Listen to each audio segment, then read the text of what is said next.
ఈరోజు మార్కాపురం శాసనసభ్యులు కందుల నారాయణ రెడ్డి కొనకమిట్ల మండలంలోని మునగపాడు గ్రామంలో రెవెన్యూ సదస్సులో పాల్గొన్నారు.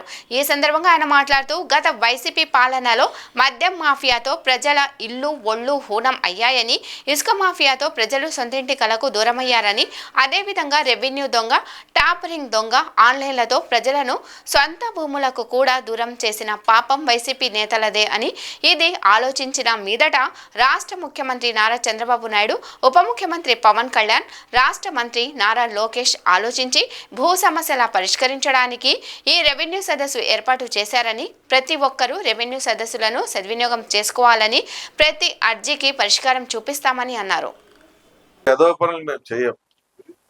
ఆ చేసే ఉద్దేశం మాకు లేదు, చేయించే ఉద్దేశం అంతకన్నా లేదు, ఎవరన్నా చేస్తారని ఒప్పుకునేటువంటి స్వభావము లేదు.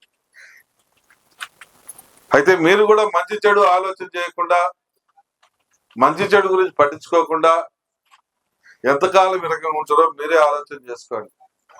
మీరు జగన్ జగన్ జగన్ అని చెప్పి గుడ్డలు చేసుకున్నారు. ఆ జగన్ మీకు పంగనామాలు పెట్టిపోయాడు.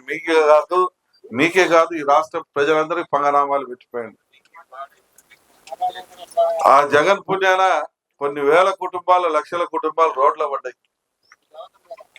మందు విషయంలో అయితేనేమి, పొలాల విషయంలో అయితేనేమి, ఏ విషయంలో తీసుకున్నా పేద ప్రజలను అనేక ఇబ్బందులకు గురి చేసిన మాట వాస్తవం. ఈరోజు ధర్నా చేస్తా ఉన్నారు కరెంటు ఛార్జీలు పెంచిందో అని.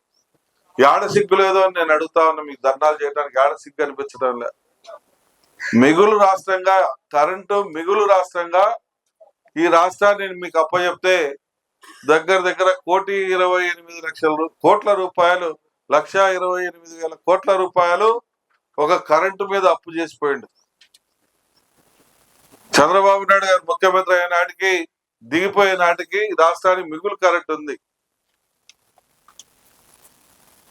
అటువంటిది 1,28,000 కోట్ల రూపాయలు అప్పులు ఏ విధంగా చేసి మళ్ళా ఈరోజు కరెంటు ఛార్జీలు పెంచమని చెప్పి డిస్కంలకు ఆయనే ఆర్డర్ ఇచ్చి, వాళ్ళ గవర్నమెంట్ లోనే ఆర్డర్ ఇచ్చి, ఈరోజు ఆయన ఇచ్చిన ఆర్డర్ మీద వాళ్ళ పార్టీ కార్యకర్తలను ధర్నాలు చేయమంటున్నారంటే ఈ ఆడ సిగ్గు లేదని నేను అడుగుతా ఉన్నా.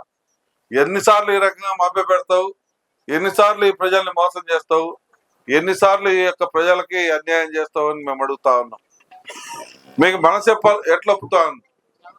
4 నెలలు కాలేదు ప్రభుత్వం అధికారం మారి, 4 నెలలకే తట్టుకోలేక మీరు అప్పుడే రోడ్లు ఎక్కితే మరి మేము ఎన్ని బాధలు భరాయించడం, ఎన్ని రకాలుగా ఇబ్బందులు పడ్డాం, మీరు పెట్టే టార్చర్లు అంతా ఇంత కాకుండా అనుభవించినాం. మరి ఇన్ని అనుభవించినటువంటి మేము మిమ్మల్ని ఏమనాలో మాకైతే అర్థం కావటం లేదు. అందుకని ప్రజలు కూడా గమనించాలా. గుడ్డెద్దుపై చేలబడ్డట్టు ఎవడో ఏదో చెప్పినాడని చెప్పి నమ్మటం కాదు. అసలు వాస్తవం ఏందా, వాస్తవం ఏం జరిగిందా, ఈ రాష్ట్రానికి ఏ రకంగా ఇబ్బంది వచ్చిందా, ఆ ఇబ్బంది రావడానికి కారకుడు ఎవరా అని ఇవన్నీ కూడా మీరు తెలుసుకుంటే చాలా బాగుంటది. ఎందుకంటే చదువుకున్నటువంటి వాళ్ళు రోజు రోజుకి పెరుగుతా ఉన్నారు. లోక జ్ఞానం తెలిసినటువంటి వాళ్ళు పెరుగుతా ఉన్నారు. గ్రామీణ వాతావరణంలో ఉన్నటువంటి చాలా మంది ఇవన్నీ పట్టించుకోకపోయినా జరుగుతున్నటువంటి నష్టాలను బేరీజ్ వేసే కెపాసిటీ ఆ గ్రామంలో ఉన్నటువంటి విద్యార్థులకు ఉంటుంది.